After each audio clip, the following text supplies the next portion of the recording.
In this episode, we are joined by one of Toward Health's employer partners. Toward Health is grateful to work with organization leaders who are committed to bringing metabolic health to their teams. If you are an employer looking for a proven way to improve employee wellness and reduce medication costs, this episode is for you. Welcome to the Low Carb MD Podcast. No one is beyond help. No one is beyond hope. Nothing said on the Low Carb MD Podcast is medical advice. Please consult your own doctor before making any lifestyle changes.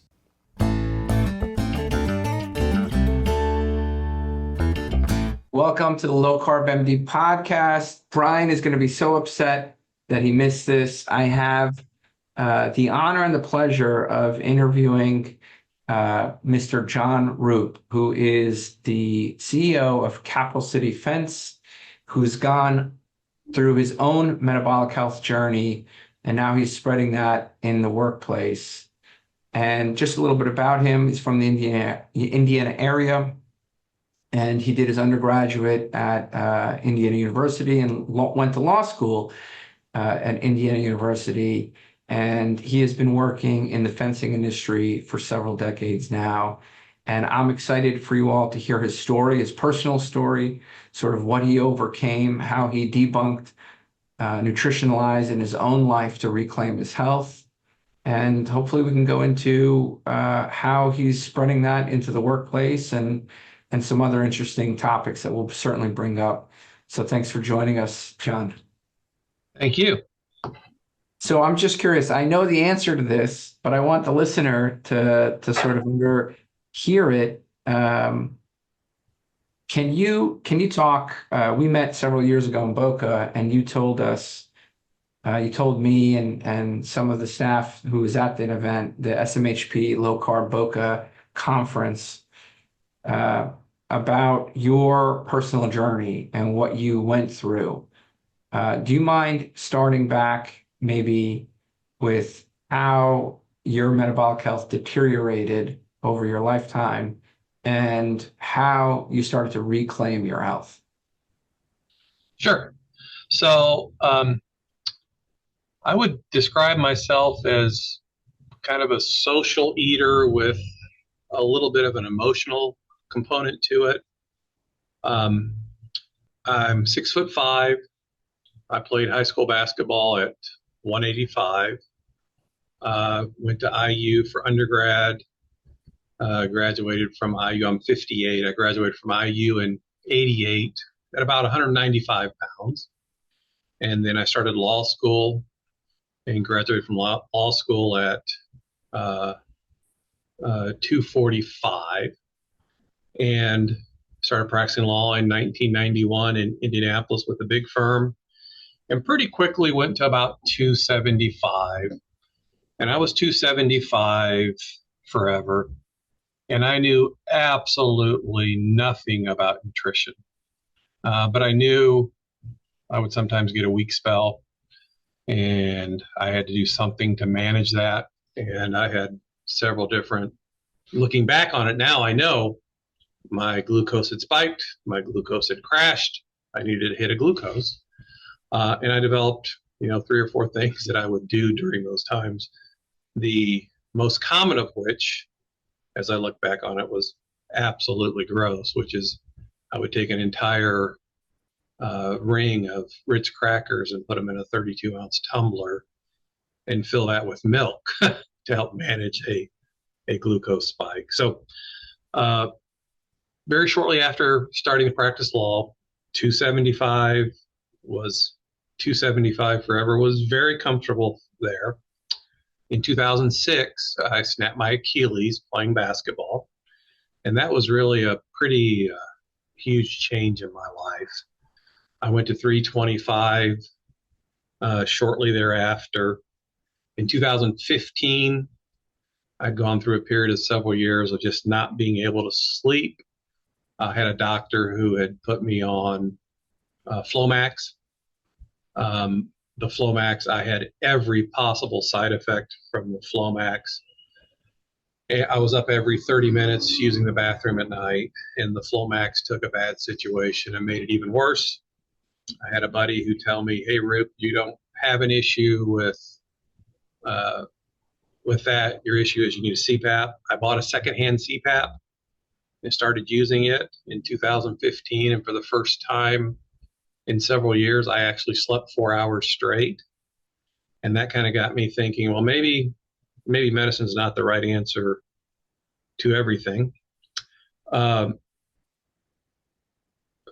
that time, my metabolism changed and my weight ballooned to 385 pounds. I have about a 6-year period of time from 2015 to 2021 where I was 385 pounds. I kind of consider that my lost years. I was embarrassed. I started wearing slip-on shoes all the time because I couldn't tie my own shoes. I couldn't clip my own toenails. I was just in an absolutely horrible place. I've had, what I like to tell people is I've had a 55-year love affair with Little Debbie. My favorite Little Debbie was all of them. And it also, during that period of time, had gotten into a huge Coca-Cola addiction.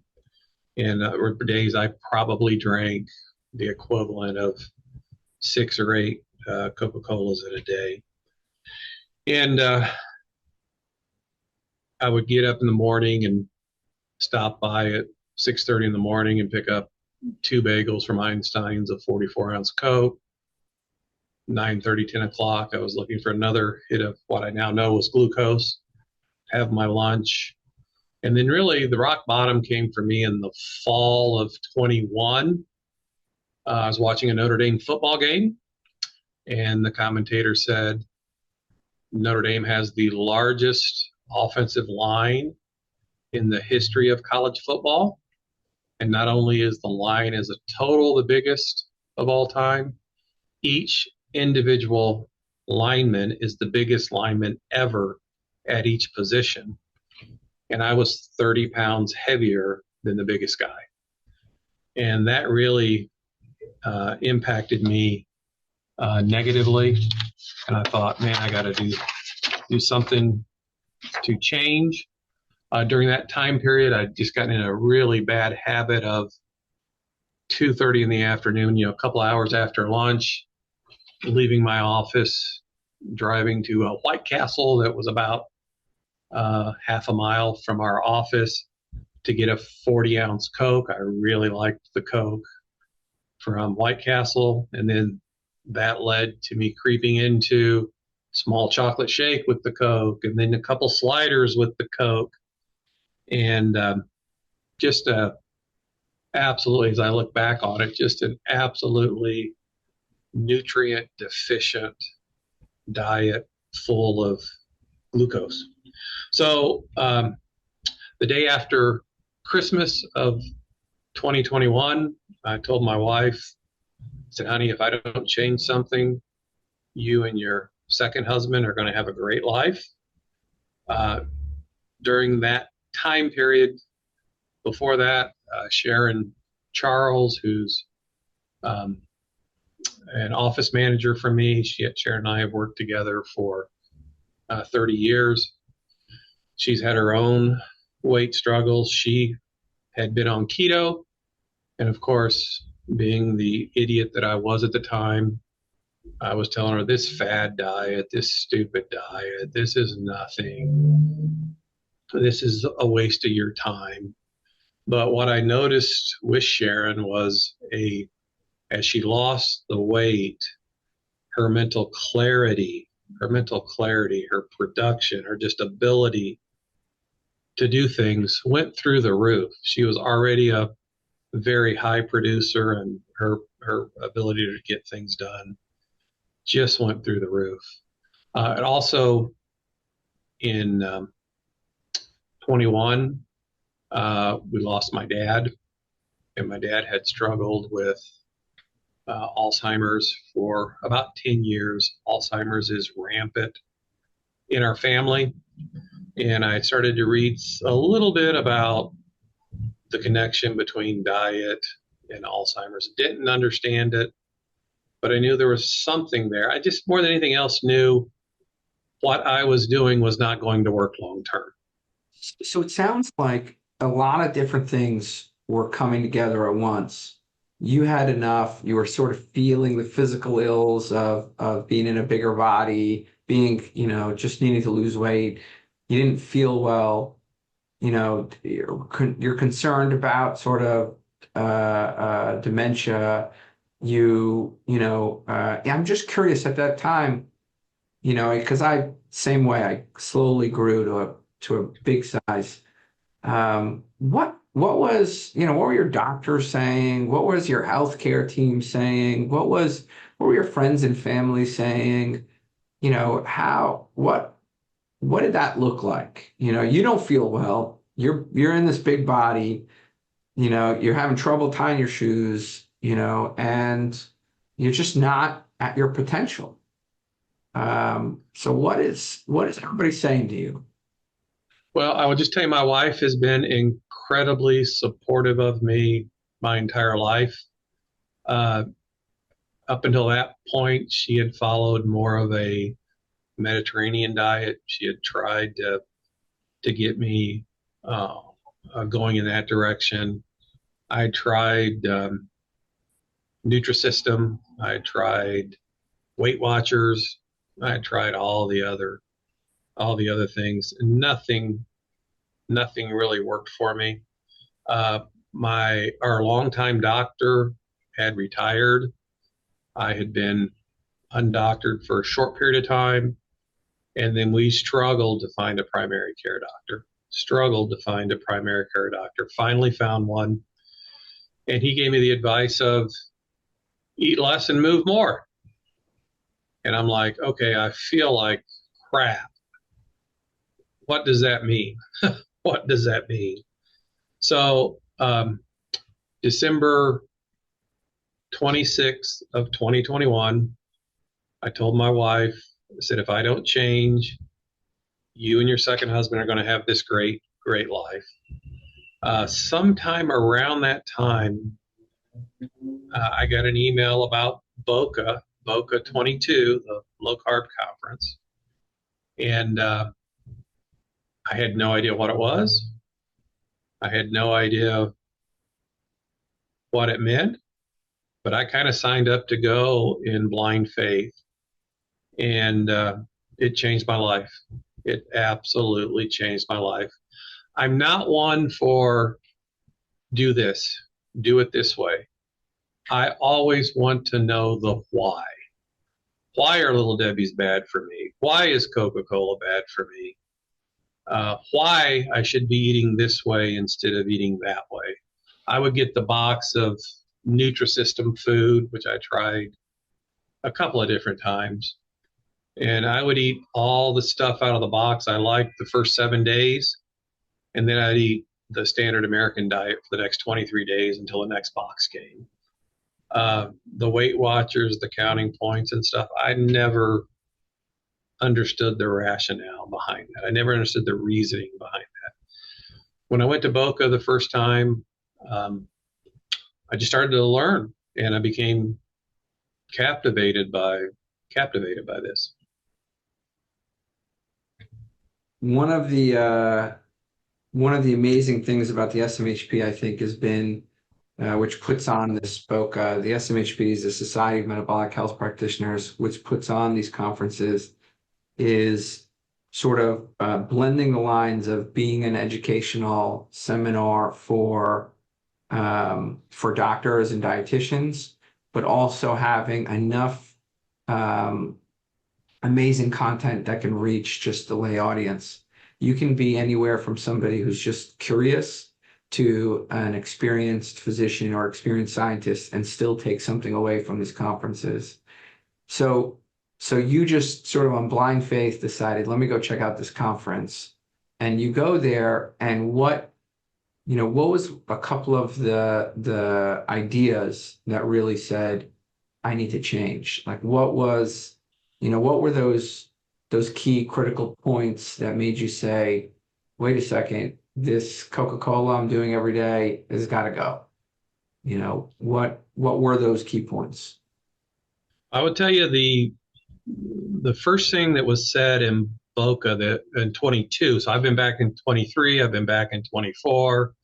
I'll go again in 25. The first thing that really resonated with me was one of the doctors said, doctors now, the medical care system now is lifeguards.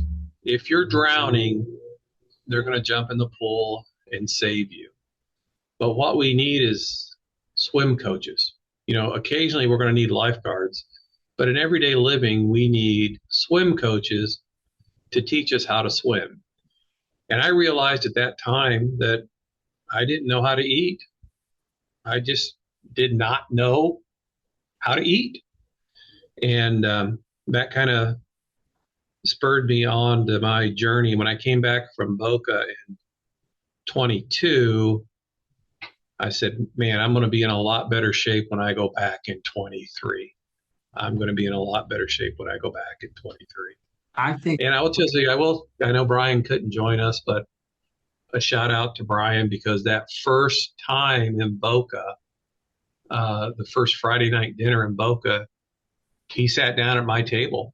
I hadn't sought him out. He sat down at my table and just had a great discussion with the folks at my table. And I was so pleasantly surprised by how accessible and how engaged the doctors at the event were in trying to help people.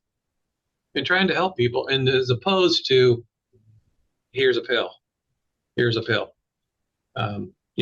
really meant a lot to me. I want to give a quick shout out both to Brian. Brian's an amazing doctor, Dr. Brian Lenskis. But also I want to give a shout out to Doug and Pam, Doug Reynolds and Pam Levine from Low Carb USA, because they have been putting on conferences years now. And without them, I'm not sure this metabolic health movement really would have coalesced. And the conference at the Society of Metabolic Health Practitioners now in Boca is an absolutely amazing conference. So if you're a listener or a new listener and you want to come meet me or John, you'll be able to do that this year in January, in the last week of January.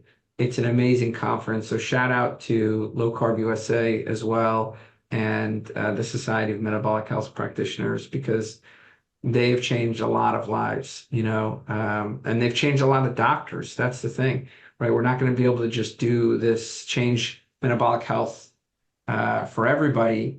We're going to have to, it won't be a grassroots effort. We have to also make it an organized effort, and they've done an amazing job at that. And clearly it had an impact on your life. So. Absolutely. Can I add one more thing there, Tro? Yeah. So sure.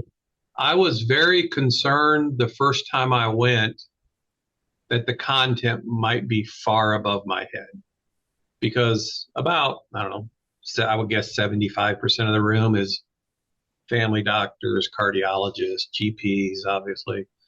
But about 25% of that group are people just like me, people who are interested in this, people who are trying to figure it out. People are just sitting there trying to figure this thing out. And in the 3 years I've been there, I've not missed a speaker on Friday. I've not missed a speaker on Saturday. And I've not missed a speaker on Sunday morning. And of all those folks who have spoken for about an hour, there's only really been 2 speakers who I felt like were above my head. The rest of them, I grasped what they said. I mean, I could follow their thought process. Absolutely amazing speakers. And this year, it's one to definitely bring the wives, and hopefully we can get more female voices in this movement. There's an entire day dedicated to women's health, which is going to be fantastic, as well as on the Thursday, there's a workshop on how to just start with the basics, right? Which is going to be fantastic. So I'm happy that affected you. I know Doug, when he listens to this podcast, I'll send it to him. He's going to be happy to hear that it affected your life.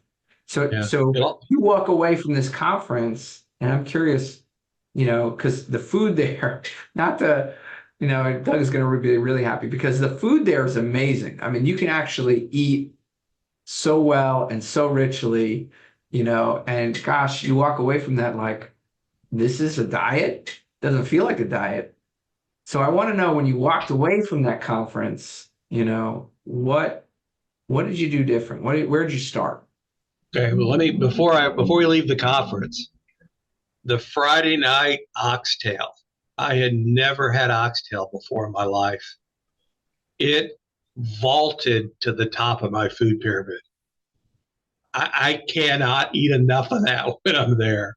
And I've yet to find that quality of oxtail anywhere else. Absolutely great. So I can tell you what's changed with my life. The first thing that I do is I tend to measure my life in weeks.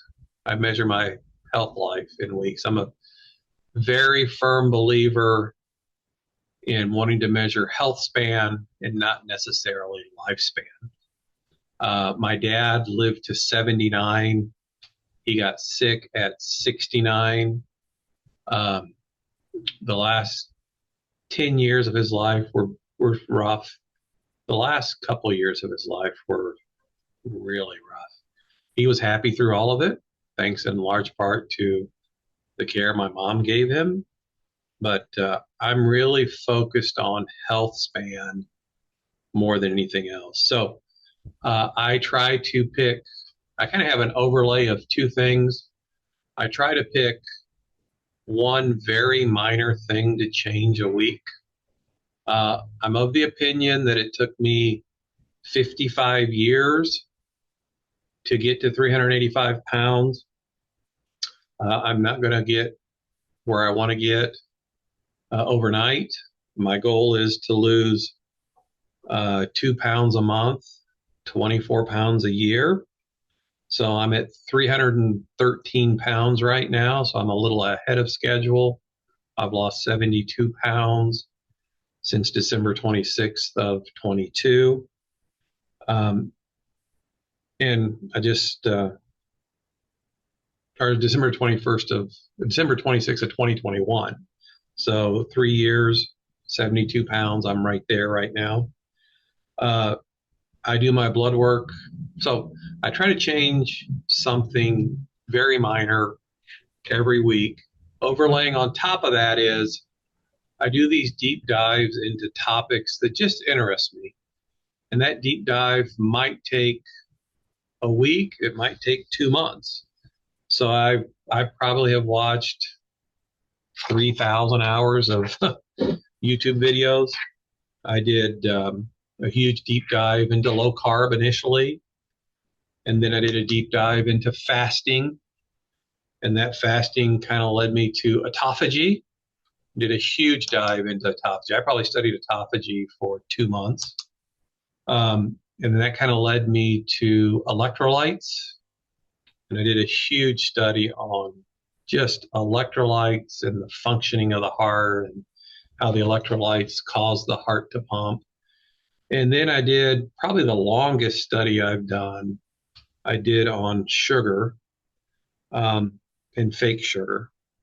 And once I learned about maltodextrin and dextrin and all the crap that's getting put in our so-called food today, it astonished me. So measure my life in weeks, kind of always have something that I'm looking at. I might go a week or two without looking at something, but I've always got something in the back of my head that I want to learn more about. Right now, I'm just starting into the light therapy from Dr. Cohen's talk with you a while back. I've been wearing the glasses. There's something to it. I don't know what it is, but I'm going to get more knowledgeable of it because, again, I want to know the why. I don't want to know just the what. So most weeks I eat 13 meals a week, 2 meals a day, every day but Saturday. Uh, I drink. I rarely eat breakfast. In the morning, I have 4 drinks. I prepare them every morning. I have a English breakfast tea with just a little bit of half and half. That half and half is the only carbs that I drink. I drink a chocolate salt element tea in 32 ounces of water. I drink 32 ounces of water in a third cup, and I drink an unsweet iced tea.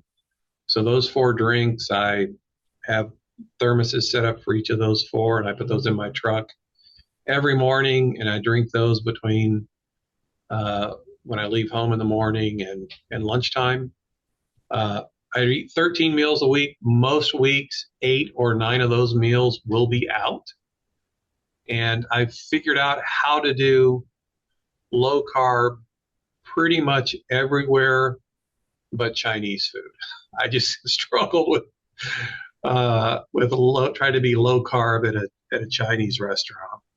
But everything else, I've managed to do low carb pretty much everywhere else. I've kind of evolved as things have gone.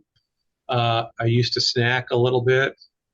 The last, 6 months, I've pretty much cut out snacking. I feel like $1 million. You know what I wonder, that's what you describe is, I think, most of the transition we walk people through. Let's start with the basics here in the clinic, right? Let's start just lowering the carbohydrates, right? And if you're really captivated by processed food, let's get you over to some of these replacement foods. But eventually you got to go to real food, right? And then once you're on real food, 99% real food, start thinking about fasting. And once you have that down, let's focus on sleep. Let's focus on your light environment, your activity, your exercise, because these are all key tenets of living a healthy life. I'm curious though, like you're going into this Boca and you're, you described, having the not the ring dings, the Debbies, right? And little Debbies, right? And doing the Coke. What did it, was it a quick transition where you're like, okay, I really have to get rid of these carbohydrates? Or was it like this slow and steady, let's just get it down to 100, let's just then go for 50, let's go then for 20, or was it pretty abrupt and you were like, I got to get better, I can't feel this way, and I got to make a change? Like, what was the way you described it? Was getting a little bit better week over week, but when you first started, was it like was there a change that you made right away? And if so, yeah, I would say some things I quit right away. Some things I would say abruptly. Some things I kind of weaned myself off of. I weaned myself off of Coke. I used to put 3 packs of sweet and low in unsweet iced tea. I just said, okay, I'm going to get them things I would do for a week. I said, okay, this week I want to do 2.5 packs. And then I did 2 packs. And then I did a pack and a half. And then I did 1 pack. And then I did half a pack. And then I said, hell, I'm done. I don't need to do this anymore. And the thing that's been shocking for me is the amount of other foods that have opened up to me from a palate perspective that I never would have thought about before. Yeah, like the oxtail, right? Absolutely. Yeah. I would have never had collard greens before. And now I have collard greens once or twice a week, cooked in bacon fat. I absolutely love it. I think when you're where I was so addicted to sugar, the taste of the sugar, that I didn't realize how good food could taste. I just didn't realize that. I've started in the last year, once a week, having salmon and tuna sashimi with a kimchi salad on the side, something when I was at my low points. I kind of consider 2015 to 2021 as my lost years. In my lost years, I never would have even thought about trying something like that. I ate tongue for the first time last year, something that's, pretty healthy for you. I wanted it for the health benefits and said, oh, this is actually pretty good. Pretty good. But I've learned to do like Italian. If we have an Italian lunch or Italian dinner, I'll get it served over broccoli or green beans. Just as good, probably better in my opinion. Again, I just have kind of just trial and error. And if, I think it's really simple that if you eat something, it makes you feel bad, don't eat it again. If you eat something, it makes you feel good, eat more of it. Yeah, I think that's actually the advice we give a lot. If a food is making you crave more, well, it's not really doing its purpose, right? Food is supposed to satiate and nourish. So you should feel full after it. Right. So if a food is making you feel full, pay attention. Right. Because that means your body's getting something from it. It's getting a shutoff signal. So it sounds like you have made incremental changes over the last 3 or 4 years, just 1 week after 1 week after 1 week. And, wow, gosh, down 70 plus pounds. I'm curious how that, well, first of all, besides the weight, besides being able to tie your shoes, besides being able to do more, like go on a long hike, which we did this morning for the listener. What else did you notice and feel? How else did you change? Did you notice anything else that changed? My energy level is astronomical. I literally feel like I'm 25 again. So in June of this year, on a kind of short notice, I got the opportunity to join a group of guys going to Scotland to play golf. And I walked 24,000 steps a day for 7 straight days. Before this, before 21, I have no shot at doing that. Back in those days, my biggest concern physically was finding the next place to take a nap. Where could I next take a nap? And I'm just so able to do things. It's made me much more active at home, much more active at work, thinking so much more clearly. That's really what got me started was, Sharon's thought process just becoming so much clearer, and that really got me interested in it. So, yeah, I feel like I feel 30 years younger. I'm 58. I feel 30 years younger. So how did that affect, we talked about this earlier. You're a man of faith and you're certainly a family man and you're involved in your community, a business owner, 60 employees. How does this affect, you undergo this change, you start losing weight, you start feeling better, you're looking at, a coworker who's feeling better. How does this start trickling into the world around you? I'm curious. Are people coming up to you saying, how did you do it? What are you doing? Or is anybody interested? What did that look like? I'll just tell you, I have what I would consider a very servant heart. I like to help people. And I would not say I'm obsessed with this, but I'm like one step short of being obsessed with it. I'll tell you a couple perfect stories. Number one, I give blood 4 times a year at church. I'm O negative, so I'm the universal donor. I did not know that before. Again, one of my deep dives is I did a deep dive into blood types, and because I didn't know anything about them, and you had my blood type, discovered I was O negative. The donation center calls me, texts me, emails me, Pony Express. I'm waiting for the airplane pulling the sign to say, John Roop, come donate.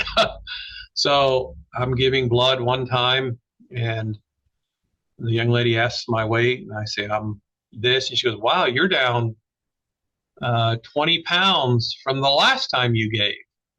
I said, yeah. She goes, how much weight have you lost? And at that point, I think I'd lost 50 pounds. I'm down 50 pounds. She goes, oh, that must be so hard.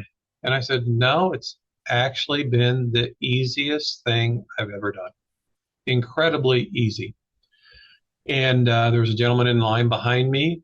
I later found out his name was Gavin. Gavin and I have now become very good friends. Gavin goes, I need to talk to you. Gavin was very heavy. So I kind of helped coach him through, I said, he goes, I need to talk to you. We set up a meeting. We met. I kind of helped coach him, and he'd lost about 50 pounds. He since has had some stress in his life that's caused him to put some of it back on, but he's back on the wagon again. I got another buddy who, a really longtime friend who has lunch with me regularly, watches what I eat. He says, Roop, there's no way you're eating this way and you're healthy. There's no way you're eating this way. We ate about a month ago at a Chicago beef stand in Indy. I had a double cheeseburger. Each patty pre-cooking half a pound, almost 2 pounds of ground beef with lettuce, tomato, mayonnaise, and a side of cottage cheese. And then just funny how God works at times. So the next week I had my heart scan and my artery scan, both came back 0. I pulled up to text my buddy Scott, and I got the wrong Scott. And I texted to him, yeah, I guess this isn't working. I have no plaque. Maybe I should double down on beef, pork, eggs, and butter. And I can eat butter like potato chips. And kosher salt on everything. And I ended up sending it to another Scott who was a customer. I just texted the wrong guy, and had a very similar last name. So that guy called me or texted me back, said, well, good for you. And then he said, hey, I'm significantly overweight. What have you done? And that prompted me to meet him for lunch and to kind of lay out what I'm doing. And then the big component is doing the medical weight loss program for the employees. So I do want to talk about something else that was said at Boca, and how that's kind of applied to my life. And then we'll go on to talking about the medical weight loss program, if you don't mind. Is that okay? Absolutely. Let's go right into it. I'm curious what had the most impact on you, or what you think was most important. So Dr. Barry one time said, I have folks who come into my clinic in Tennessee, and I can guess their A1C within 0.2 of a point by looking at their neck. And I thought, man, that's pretty damn good if you could do that. And then he went on to talk about skin tags and how awful skin tags were. I used to struggle with them. And Dr. Barry said that, the patients will say, well, doc, diabetes runs in my family. And he said, well, no, what I tell them is eating like crap runs in your family. However your parents ate, if they ate like crap, you're going to eat like crap. So my dad had what my mom refers to as the bad blood. So he was on every type of blood medicine you could possibly be on. Triglycerides, a lot of different stuff. Also had what I would consider worse than the standard American diet. A lot of Diet Dr. Pepper, a lot of Snickers bars, a lot of Hershey bars. So fast forward now that I've gotten healthy, figured out my blood type, they want my blood all the time. I do donate the 4 times a year, and then I get a follow-up email that tells me where my blood went. And my blood goes straight to one of the 2 children's hospitals in Indianapolis, Riley or Peyton Manning, the 2 children's hospitals for preemie babies. So I go, one generation we had the bad blood that had to be heavily medicated, and now this generation, our blood's going into preemie babies to help them survive. And that is very, very, very important to me.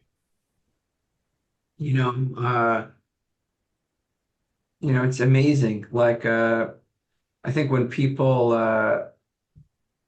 this idea that, a lot of times people start on a metabolic health journey, a weight loss journey, a health journey, and, 9 times out of 10, I hear the same thing, same why, and it's, I want to be there for my wife. I want to be there for my husband. I want to be there for my family.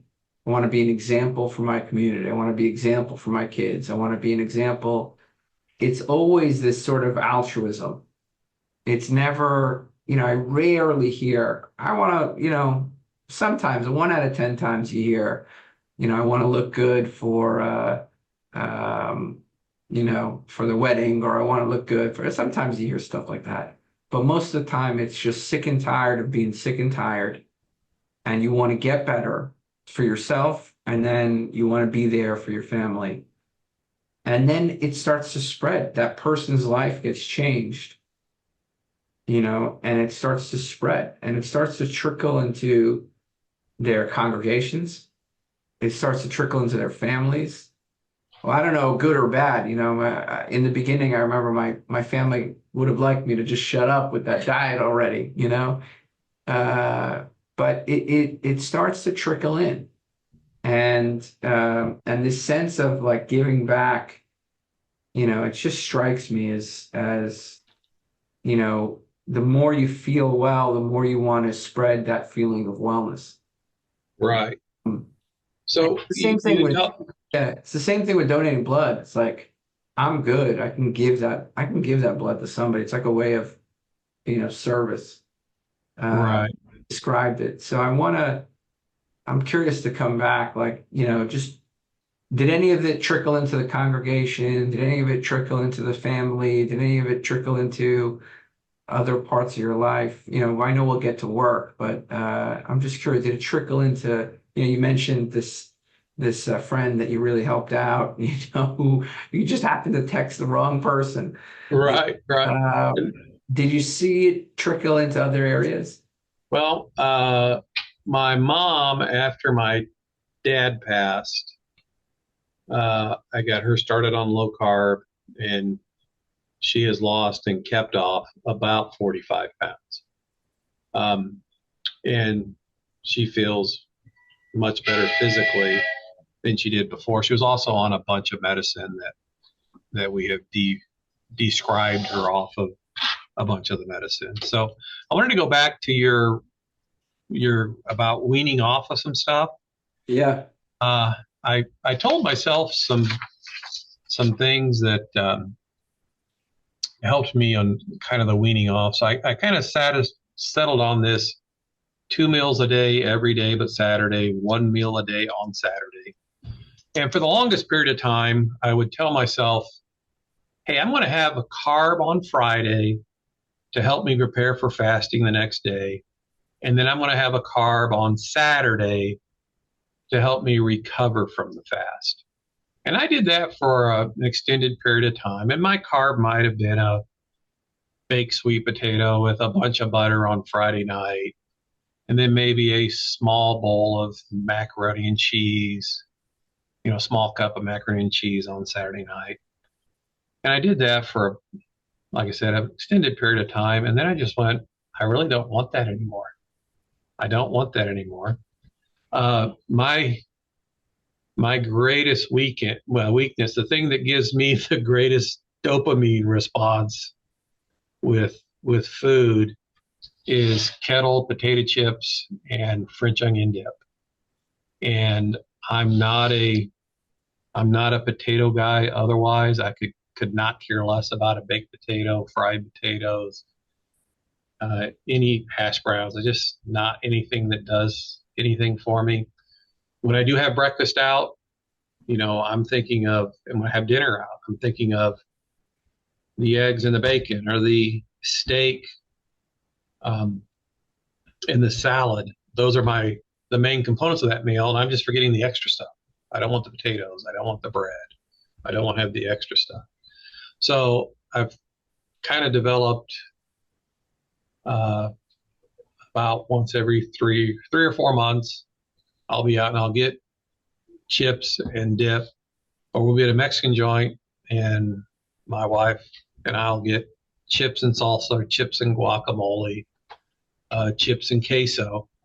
And what I've learned to do, again, just trying to trick myself, teach myself, is I'll go through the basket first and I'll pull out the 10 best chips. The 10 best chips. And I'll eat those 10 best chips. And then I'll say to myself, the 11th chip will have to be worse.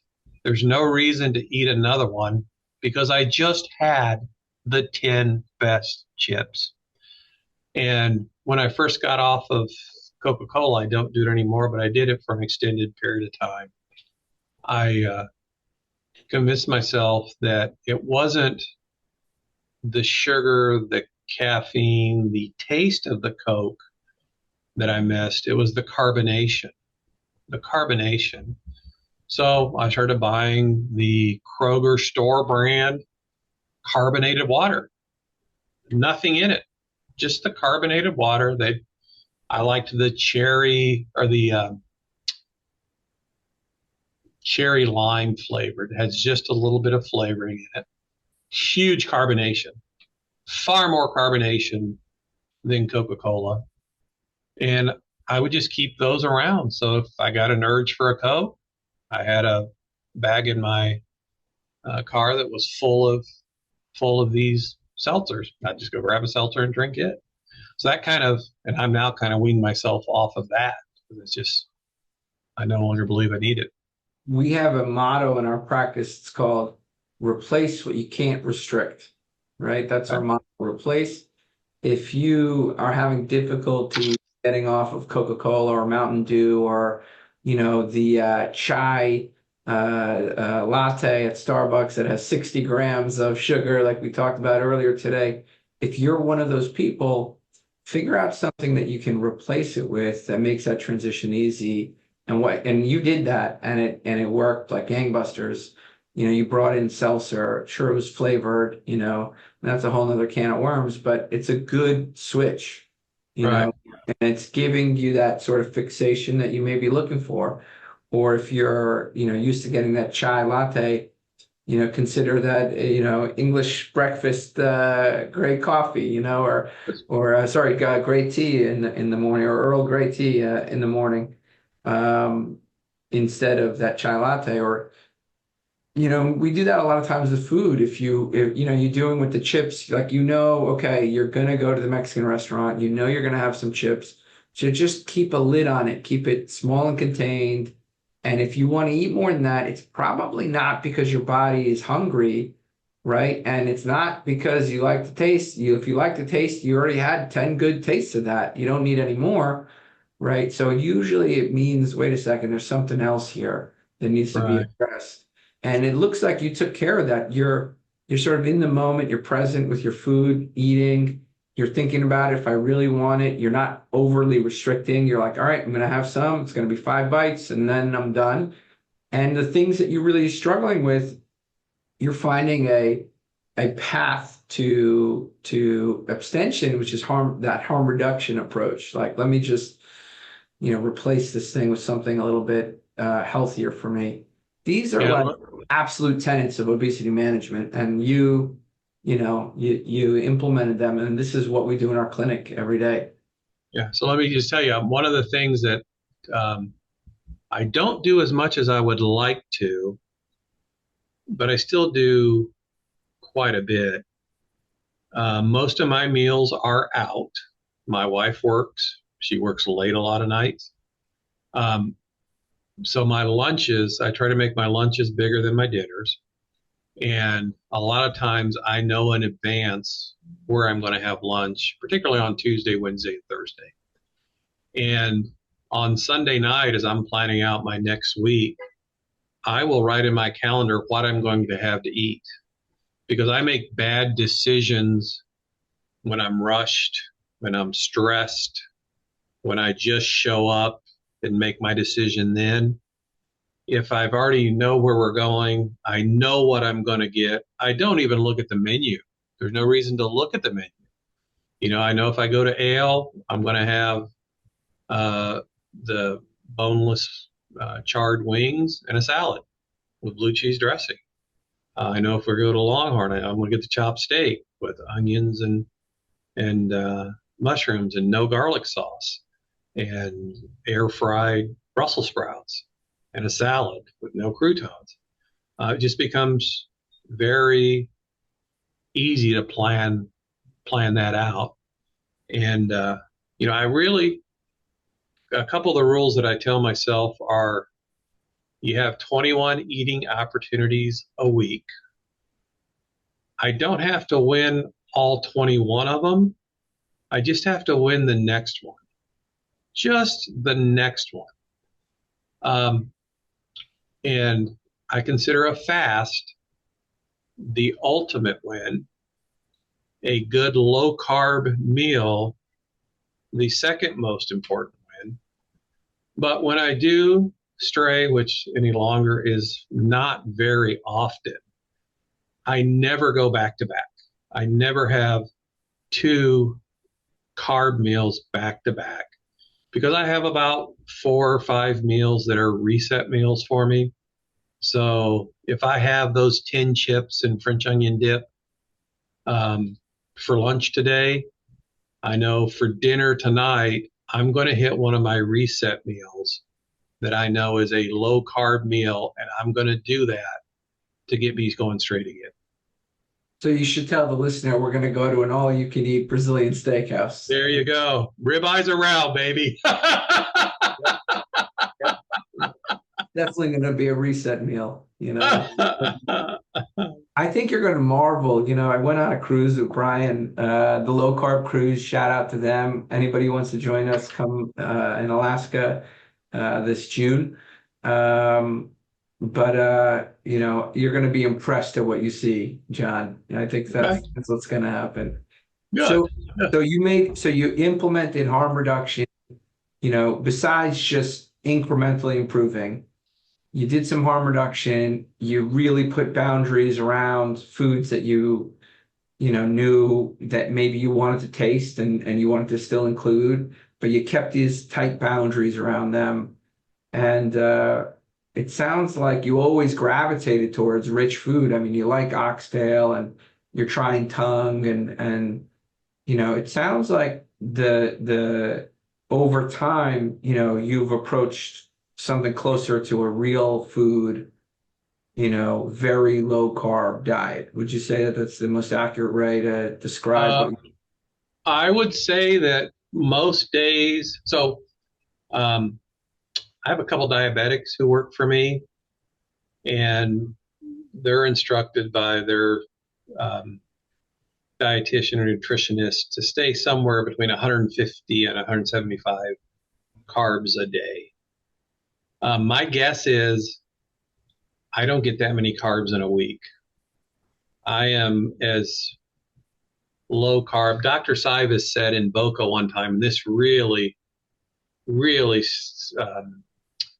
really stuck with me. He said, keto is a therapy, low carb is a lifestyle. And that is absolutely, I have taken that to heart and have tried to live that way as much as possible. So it's interesting. I think diets are temporary things we do. Committing your life to sort of self-love, self-care, and fueling properly a metaphor you used earlier today. That's the real healing.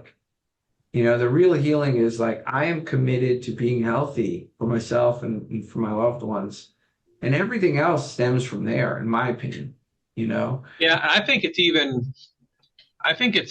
even greater than that, from the standpoint that in 2021, I realized I want to help all these people in my sphere of influence, my wife, my kids, my extended family, the folks at my business, the folks who I have a relationship with from the business, the people who are kind of in my sphere of influence, which is a fairly small sphere of influence. I want to help everybody I can help, but I wasn't helping myself. And if I'm dead, I'm not going to help anybody. I'm not going to help anybody. You hit the the nail on the head, which we see a lot of times in our clinic. We have patients just like me, 350 pounds, 400 pounds, 500 pounds, and they would drop and do anything for a family member or their pet. Their pet gets this diet, and I sometimes ask, like, who's going to take care of that pet in 10 years? Right. Right. That loved one that you're caring for right now, who's going to take care of grandma, or and when you make that switch and you get those people that you care about, that you're seeing to turn that care inwards so that they can care outwards, and continue to care outwards for the long term. Gosh, when that light bulb goes off, there's never a time where they quit their diet or they don't get back quickly. When they know that they're eating because they want to be healthy for themselves and for their loved ones, once they create that identity, it takes a lot to that's a solid foundation for any lifestyle that you're implementing. In fact, it's the most important, if you ask me. Yeah, see, and I don't feel like I'm restricting anything. I feel like I've gone now to having a much bigger palate, a much greater, just so many foods have opened up to me, have just absolutely opened up to me. Things that I never would have thought I would have eaten before. Now, the one thing that all you docs talk about that is great for us is beef liver. I cannot stand the taste of beef liver. I just can't do it. So I supplement some beef liver. Okay. But other than that, there's not too many real foods I won't try. I'll give you a tip on the beef liver. Do a 5-to-1 or a 4-to-1 ratio in your ground meat, and you'll be just fine. Okay. Just give them take your whatever sirloin or 80-20 ground beef, give it to the butcher, tell them to throw a pound in there for every 4 or 5 pounds of ground meat, and you'll be good. Yeah. I'll tell you a couple other little things that I've done that have helped me is, like, when I do have breakfast out, which is not very rare or not very common, instead of bread, I'll order a 4 or 5 egg omelet, side of bacon. And instead of ordering bread, I'll say, bring me 4 leaves of lettuce and give me the most crisp, the most fresh lettuce that you have. So the waiters and waitresses at the breakfast places that I go to call me the lettuce guy, because then I will pick that up as if I'm picking up toast to eat it. And then I've never been a huge French fry guy, but if I'll get a double cheeseburger with 3 eggs on it, and I'll get asparagus as my side, I'll hammer the asparagus with salt, and I'll cut it up so it's kind of French fry length, and I'll eat it like it's French fries. And again, that goes back to the substitution. And now I'm at the point where, I would far prefer that over a French fry. Yeah. I mean, it's that's another skill, that we teach here in the clinic, which is don't be afraid to ask what you want. Like if you want something some way, just ask for it. And a lot of times, they're happy to give you an extra patty of meat. The fast food places will, you mentioned you're eating out, majority of the time. The fast food places will all sell you patties, just like that. The diner that you get the eggs from, they'll give you, a couple more eggs for $1 a pop or 50 cents a pop or something like that. And so just don't be afraid to ask for exactly what you want. Most of the time, you'll get exactly what you want. It's not hard. It's not restrictive. And I think that's what you're describing. And I think, what we want to share is also how easy that is, with the people. Like, I think a lot of people think it's hard. I'm sure you have, people who've come to you and said it must be hard. No, I have found it to be really easy. And as I've dropped the weight, I've become more and more and more and more convinced that things are headed in the right direction. My wife does make fun of me because, we'll be out to eat and I'm very specific on what I want. Very, very, very specific on what I want. And then she'll say, I'll have the number 4, So she makes fun of me for that pretty routinely. So. Yeah, I know. It's funny. I was talking to Ben Azadi the other day, and he was like, Tro, take some of these cards of mine. It's basically a card that says, I'm allergic to sugar, I'm allergic to canola oil, rapeseed oil, soybean oil, etc. And just give it to the waiter, here's all my allergies. Makes the ordering pretty easy. Yeah. Right. Yeah, the seed oils is something I haven't quite gotten into the deep dive of the seed oils yet. I'm going to do that. I think that and the light are probably the next 2 areas of deep dive for me. Yeah, I think they're thinking about things more wholesome, and whether it's the light, the UV, has an impact, whether it's resetting our circadian rhythms, whether it's all of the above, whether it's improving our insulin sensitivity, or with the seed oils, I think there's an inflammatory component that, I can tell you that when I bring those things back in to my diet, I just don't feel good. Right. So I've excluded them.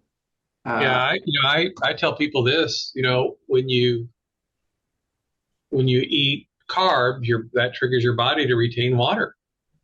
I retain water. I sleep on my left side. I retain water in my left hip. If I eat, I wouldn't even say heavy carb meal, because I never eat a heavy carb meal anymore. But if I have some carbs at a meal, I know the next morning my left hip will ache. You can write it down. And I've become very mindful of what things do to my body. Yeah, which before I was a moron. I ate whatever I wanted to eat, had no concept of what anything was. Didn't really know what glucose meant, didn't know what A1C meant, didn't know what triglycerides were. I've kind of become convinced that there are really 3 types of people in this world, those who have turned their health over to their doctor. The doctor's responsible for my health. I don't want to think about it. Just tell me what pill to take. That's all I need. And then those who, this is where I consider myself, is I'm responsible for my own health. The doctor is there to assist me in that. And then I think there's a big group in the middle who just don't know. They don't think about it. It's not something they put any effort into. It's just kind of there. They're just kind of going through life with no intentionality about their own health. And that's where I was for 55 years. And I look back and go, wow, I wish I would have been intentional about this when my boys were young. I could have helped them. When my dad, before he got sick, I could have helped him. I look back on all the lost opportunities I had to help other people because I didn't know. I didn't know. Well, I think the doctors don't know. Most coaches don't know. Most trainers don't know. The problem is I know a lot of people want to be accountable and take this accountability, but I look at it this way: like I was a board certified internist, and I didn't know. And think about what that means. I was the chief resident board certified internist from a great internal medicine program, right? So what does that say when, somebody who should know doesn't? Right. And I think, I a lot of times I hear people like, I wish I knew this sooner. I think the people that need to be more accountable is my profession, and this is why I've been passionate about helping the SMHP and forming the SMHP and growing the SMHP, because we need to spread this to all the doctors, all the trainers, the dietitians. You can't have dietitians, like you said, your employees, you have some patients with diabetes, some employees with diabetes, and they go to dietitian and they're being told to have, 60 to 100 grams of carbs at every meal 3 times a day. Like, right. That's just not acceptable. Right. And that tells you, I consider that abuse.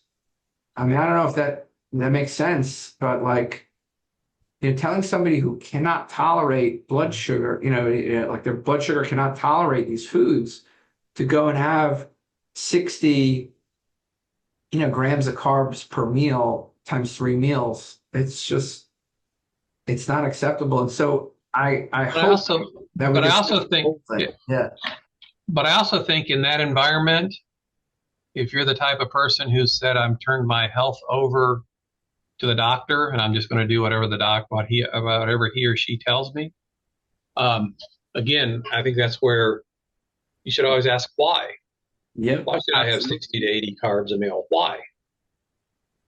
Yeah, absolutely. Absolutely. We need to create more agency, and we can't just, if there's anything I think people really start to think about over the last 4 years, is just maybe this group, the scientists and the doctors, deserve to be questioned a little bit more.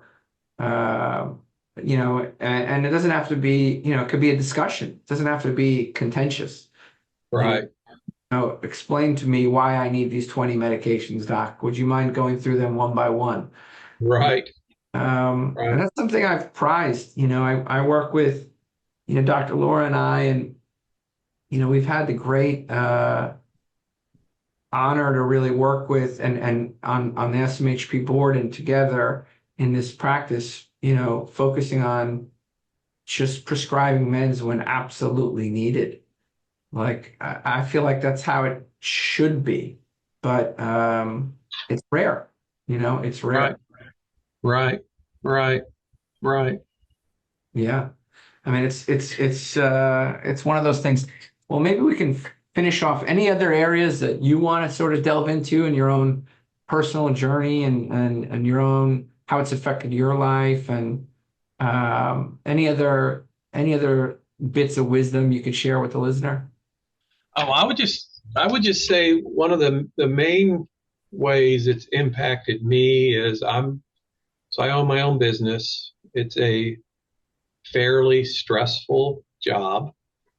I had always thought, I want to work, I'm 58, I want to work till 62. And at 62, I don't want to retire, but I want to retire from being the guy that gets every problem in the organization. And then about 66, I want to fully retire. Well, since I've gotten healthy, I've pushed that forward. I love what I do. I love the people I work with.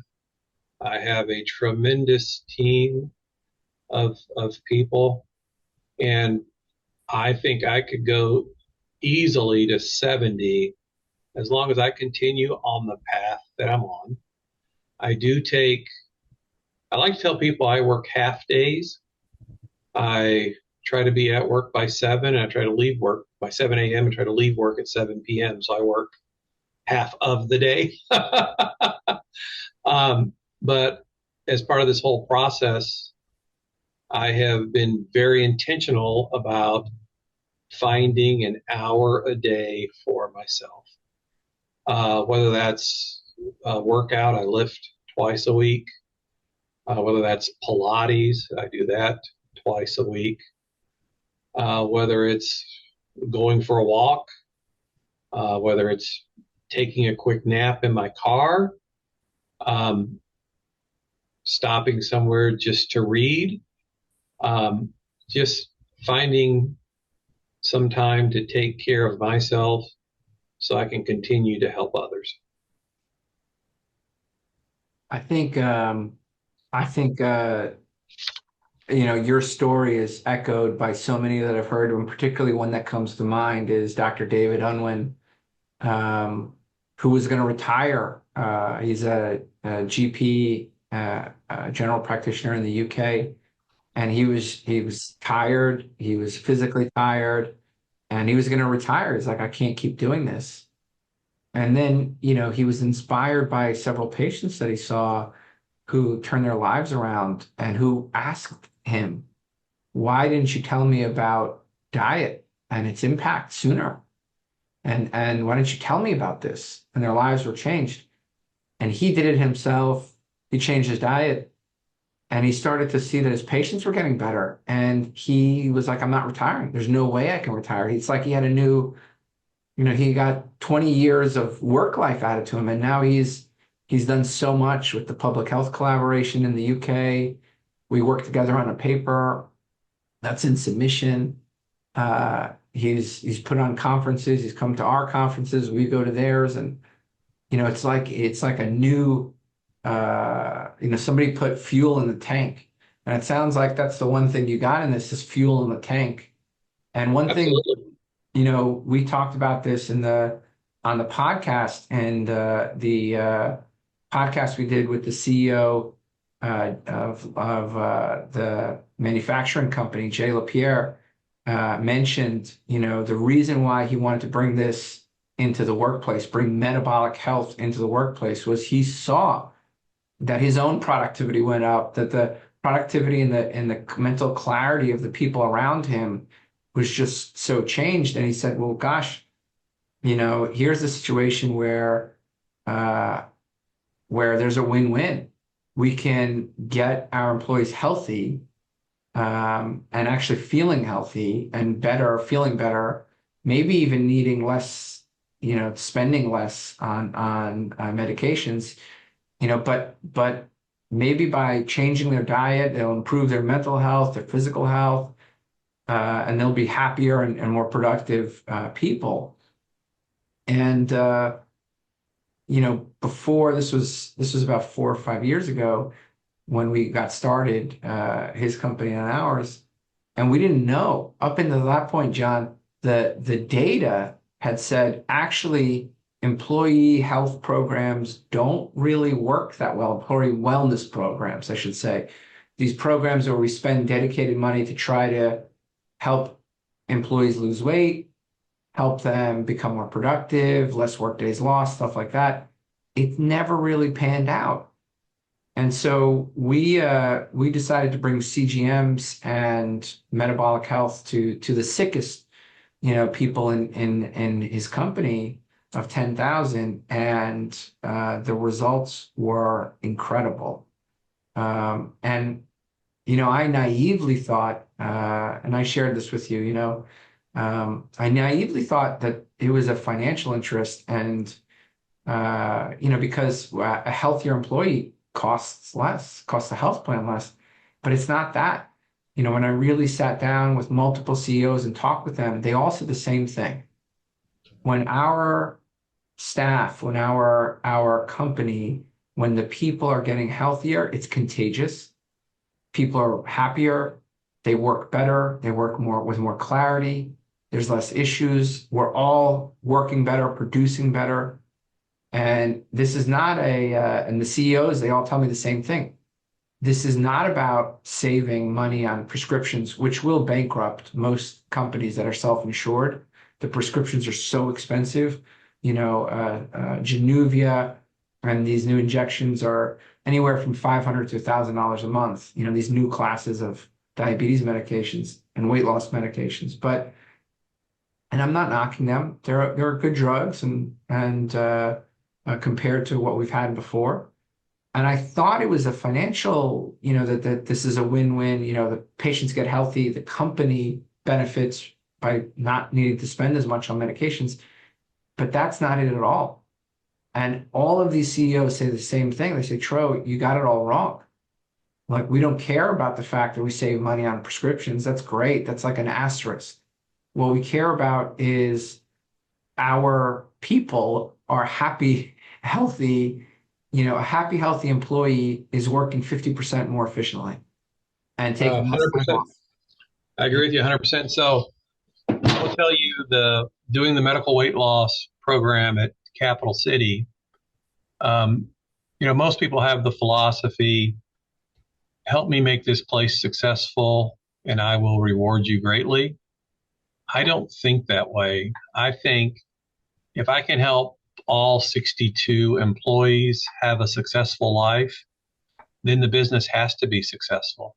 If all 62 people are really moving forward, then the business has to move forward.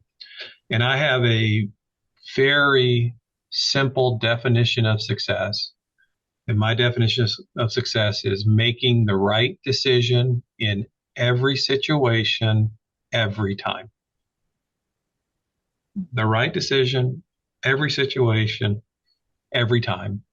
And what I try to do is to remove any barriers that my employees have to having a successful life. So we have a bunch of programs. We have at the very basics, we have a boot program. Boots are expensive. Guys are working out in the field. People are working out in the field. It's $250 for a pair of boots. So once a year, I bring in the boot truck. We pay the first $150 of the boots. The employees can pick whichever boots they want. Whatever the difference is, we take $5 a week out of their check to pay for boots. Our guys stay in nice, comfortable boots of their choice to work in. If you've never had a driver's license, we run classes to help our employees pass the written driving test. They do get a bump in pay when they get their driver's license, but we do that for everybody. Whether you're going to be a crew chief and drive or not, we're trying to get everybody, because that's a success for our employees. Because, they have a life outside of the fence company where they're driving and living and stuff, and you get pulled over without a license, it's an issue. We have a program of helping folks who have had a license and who have lost it to help get their record clear and to get them back. We can get the reinstatement fees waived, and then a program to help them pay off any type of court costs they might have from a bad license.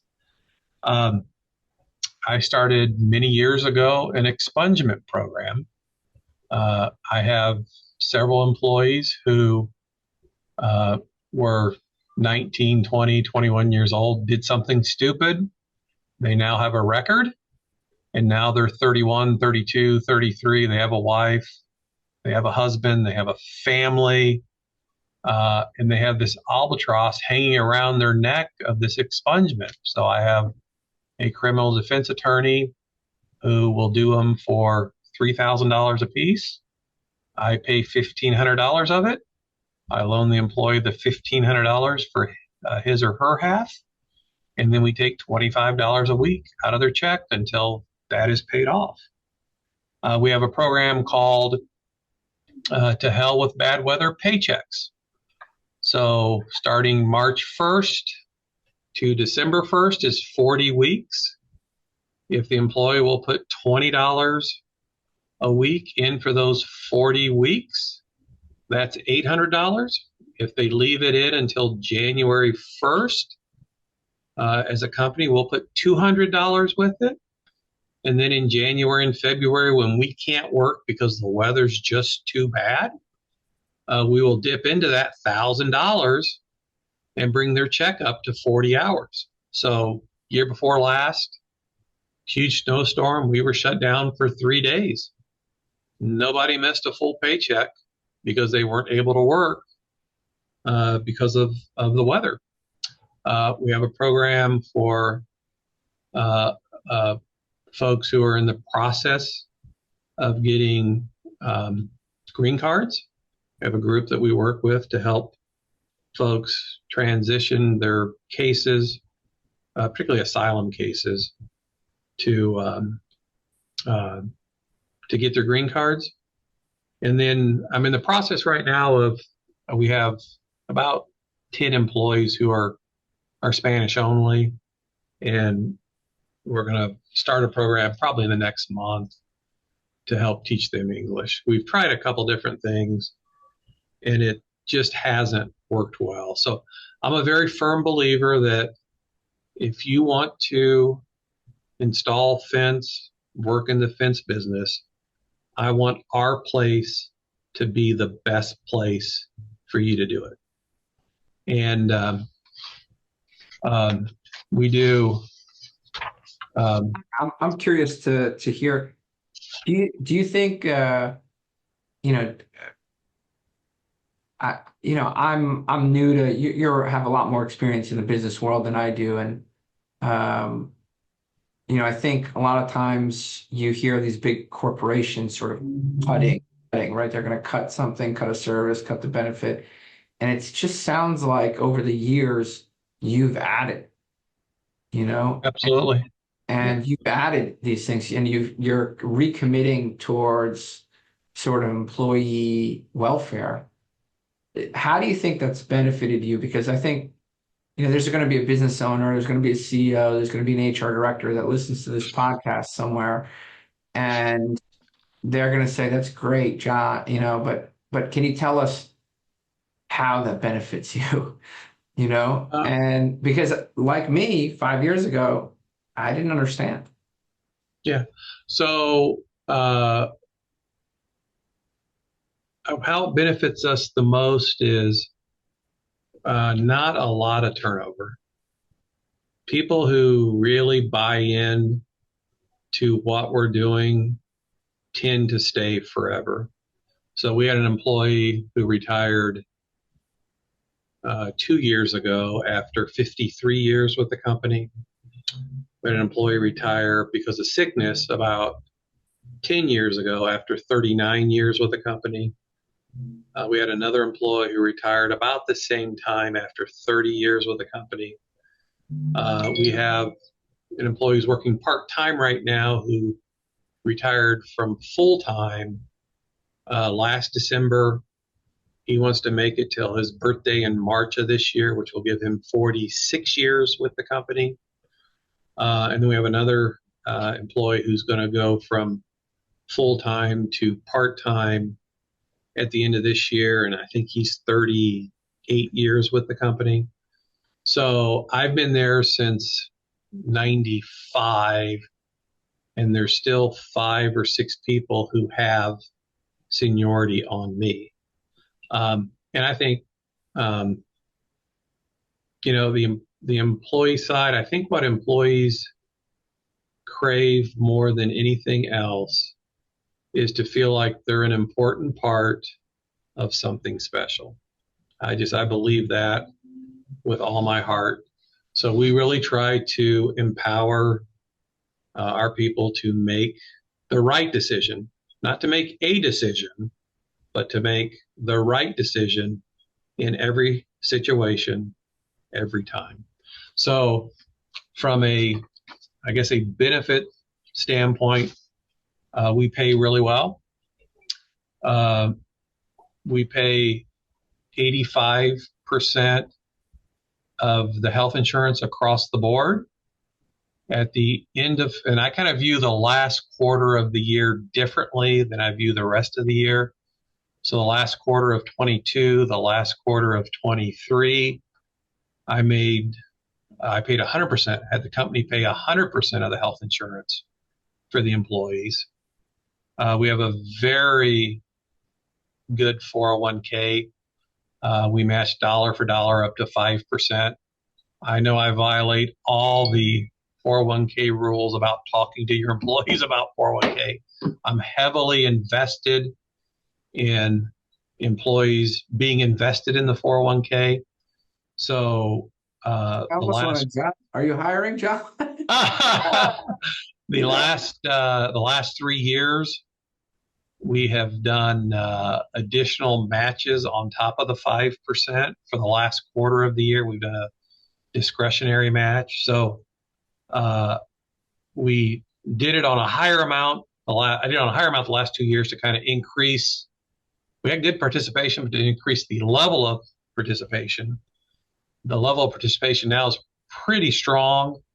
Most folks are at least 5%. So this year we're doing, for the last quarter, the 5% safe harbor match, and then an additional 5% discretionary match on top of that. So what the employees putting in their 5% plus 5% safe harbor plus the 5% discretionary. And I tell my people all the time, other than owning a home, the quickest way to build wealth, in my opinion, is the 401k, because there's no place else in the world where you put $1 down on the table and somebody else is going to come over and put $1 beside it. Yeah, that's 100%. That's 100%. It's amazing how, as I've talked to more and more CEOs, HR directors throughout the country,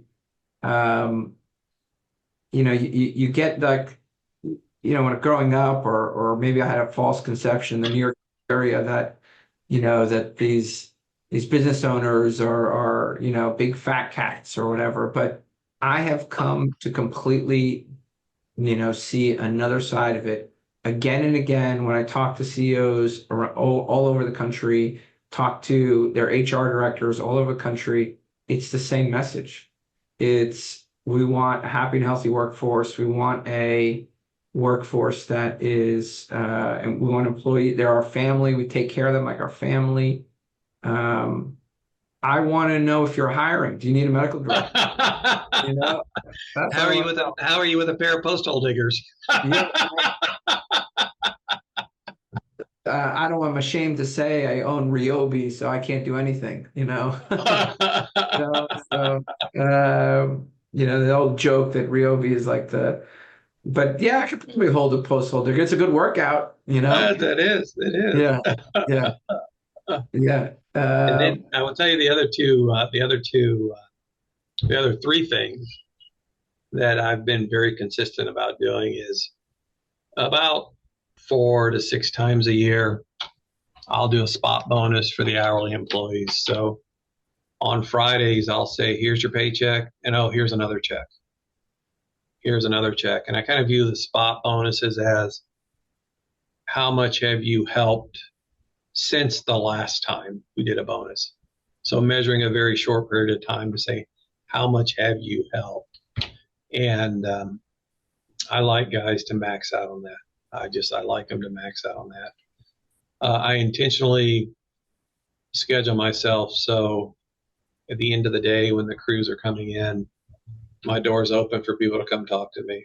If they have a question, if they have something they want to talk about, my door is always open. I do have one rule, and that only rule is I won't, I call it my me and my old lady rule. I won't listen to any story you want to tell me except one that starts me and my old lady. I just think it's derogatory speech, and it never goes good, never goes anywhere positive. But I'm also very direct with employees about living up to their obligations.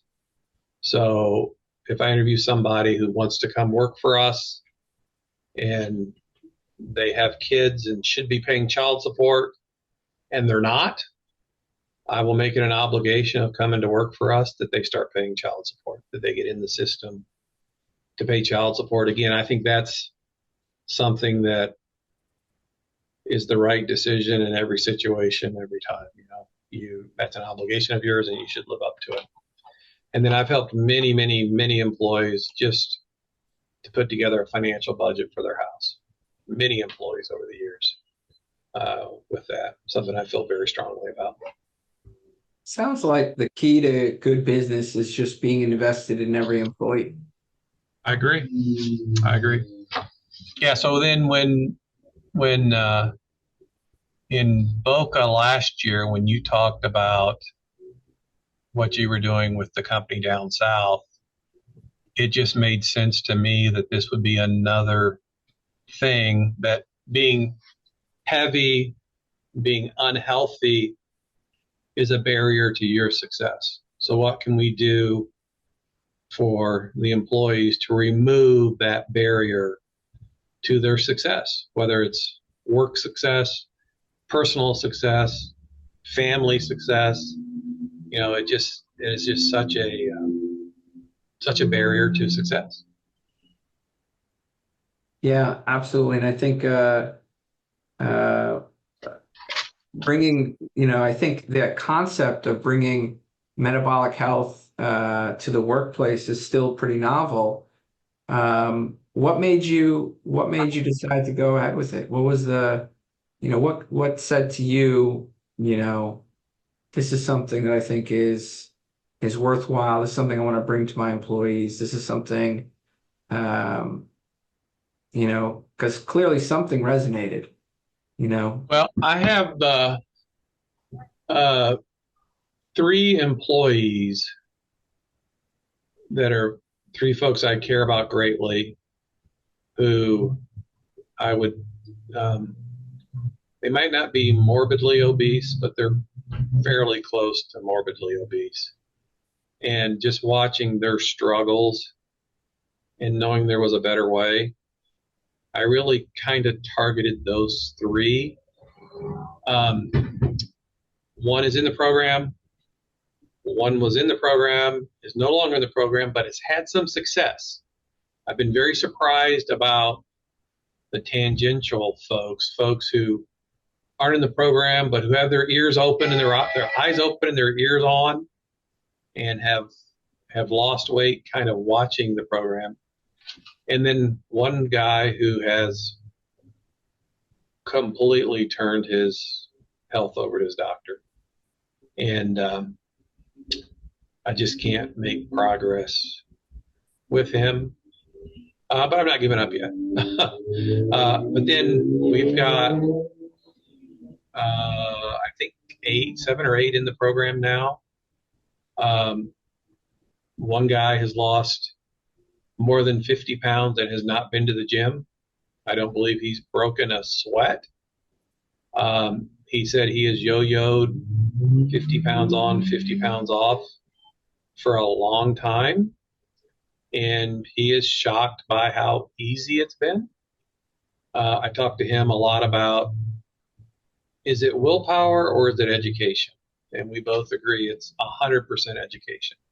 Once you know what food does to you, you're going to eat more of the stuff that helps you and none of the stuff that hurts you.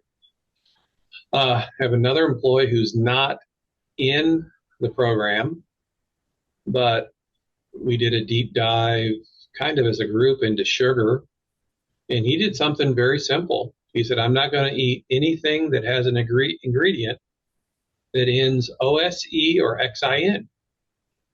And he's 35 and he's within 10 pounds of his high school weight. He's lost, I think, 40 pounds. And, I think as I've talked to people who have had success losing weight, they'll say, I'm doing this, I'm doing that, I'm doing this diet, I'm doing that diet. And then as I've dug a little deeper, I realized you're just doing low carb. You might have started doing that, but you've ended up at low carb, because that's what our body wants. So you're noticing the impact already on the workplace, which is Absolutely. Fantastic. Absolutely. I know Brian's going to be so upset that he missed this one. Listen, John, I think we are going to have to call it for today. But I'll put some of the information. If you're out there and you're anywhere in the sort of Indiana, Ohio area, and you have a huge, fencing, or construction contract, we got to put you on their radar. So I know we're talking to a lot of companies out there already. So maybe we can connect you all, because metabolic health and making sure that we sort of prize this, we have to take it, away from just being grassroots movement. And I think the biggest winners out there are the employers. It's a win-win, it's the only win-win I see, out there in the world, where, the employer wins if the employee is healthy, and the employee wins if they get healthy, right? Right. I think we need to, when these incentives are aligned so much, I think that's an area that we have to maximize in an effort to try to reverse the disastrous course our country is on, with over 40% overweight or obese, and 60% pre-diabetic or diabetic, and 40% obese, 60% overweight or obese, and 60% pre-diabetic, diabetic. When I see, we have to change course, and I think the easiest way is going to be changing corporate culture. I think that's the incentives are aligned there. Everybody's saying, and anyway, thank you for coming on. And any parting words? No, just thank you for all the work you're doing. I really appreciate it. If you enjoy the show, please consider supporting us on Patreon by going to lowcarbmd.com.